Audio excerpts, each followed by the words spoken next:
Bonjour Marc. Bonjour Geoffrey. Tu es inspecteur des douanes et tu travailles à la cellule de conseil aux entreprises de Paris-Ouest. Et on va parler avec toi des normes techniques. Alors, est-ce que tu peux nous dire déjà que sont les normes techniques?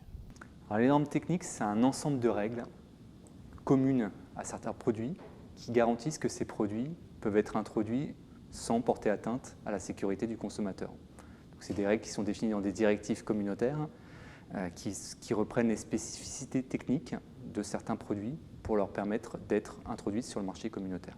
Alors, il y a un autre élément qui est très important pour les fabricants d'objets connectés, c'est le marquage CE. Alors, en effet, le marquage CE, c'est la garantie que le produit respecte bien ces règles, donc ces normes, qu'il est conforme aux normes, donc qui peut être commercialisé.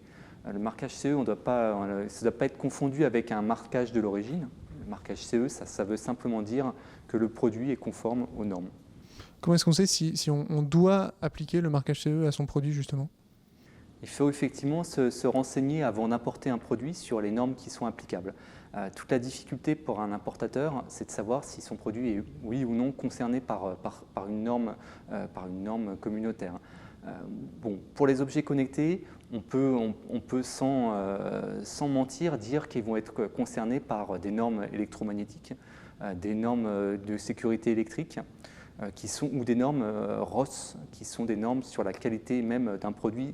Ça a tendance à être concerné par du plomb, du cadmium ou des produits qui peuvent être potentiellement dangereux. Donc si un produit électronique veut être importé, il doit être conforme à ces normes qui sont reprises dans des directives communautaires. Quand on veut importer son produit, à ce moment-là, il y a un certain nombre d'éléments dont il faut se munir pour être en conformité. Est-ce que tu peux nous rappeler quels sont ces éléments et puis ce qu'il ne faut surtout pas oublier?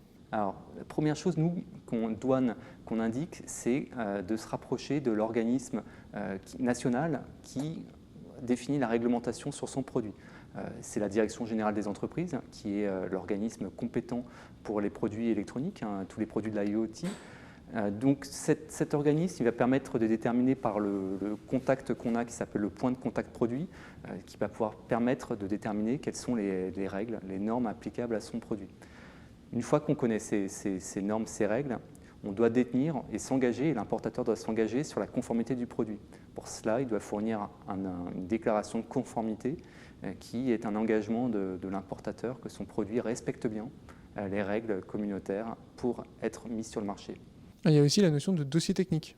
Le dossier technique est le document fourni par son fabricant qui indique que des tests ont été effectués pour que son produit soit considéré comme conforme aux directives sur la compatibilité électromagnétique par exemple, ou les autres normes techniques dont on a parlé en introduction. Et alors ça peut être, en cas de doute au passage en douane, ça peut être redemandé et ça peut faire l'objet de contrôle. Alors en effet, oui, ce document il peut être demandé en cas de contrôle, en cas de doute du service douanier ou simplement en cas de vérification. C'est un document qui effectivement doit être produit de manière obligatoire au moment de l'arrivée. Ce document il peut être demandé en cas de contrôle. Donc il faut faire attention à ces choses-là parce qu'on peut passer entre les mailles du filet, si je puis dire, une fois et puis se faire attraper la seconde ou la troisième ou toutes les fois suivantes.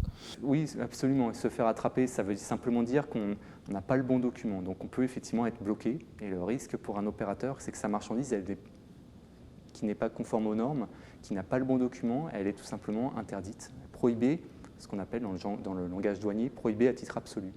Conséquence, elle est soit exportée, soit détruite. On dit un mot sur les aides à la normalisation, c'est-à-dire pour prendre les choses en avance de phase par rapport à ces situations-là, qu'est-ce qui est recommandé de faire pour s'aider à bien respecter toutes les normes?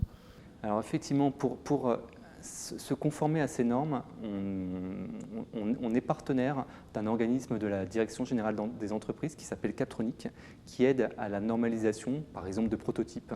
Avant leur mise sur le marché, ils doivent correspondre à certaines spécificités techniques que Captronic aide à accomplir pour le fabriquer dans des conditions qui lui permettront d'être mis sur le marché. Merci Marc. Merci Geoffrey.